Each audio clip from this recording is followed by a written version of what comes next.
So now we're going to update the content on our BrightSign Video Wall.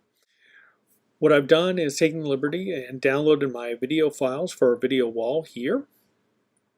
I'm going to go ahead and launch the BrightAuthor application. And at this dialog box you will see we can open a new file, create a new file, or open a recent presentation. In this case I'm just going to open the last one that I created. Now you'll see here we have the configuration of our 10-screen video wall here. Here's the files that are currently playing on the video wall.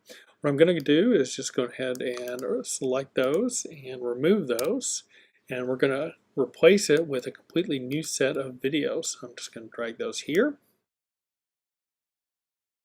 Once I'm ready to update the sign, I will click Publish.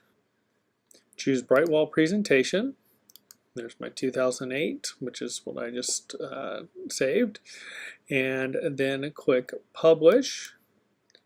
It'll say screen 1 to screen 1, screen 2 to screen 2, so on and so on. I click Publish, and then it will start uploading the content, breaking it apart, and splitting across the several screens. Now what you'll notice is it keeps repeating the same files, and so what it's doing is cutting up those files and making them available on each one of those screens. So this should happen a few more times. Okay, now it's complete. The videos have been updated on the wall, and so that should be it.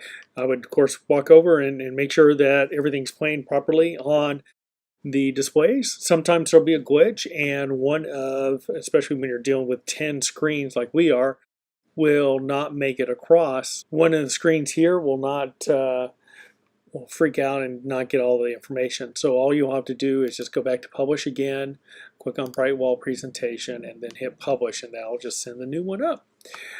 That's all there is.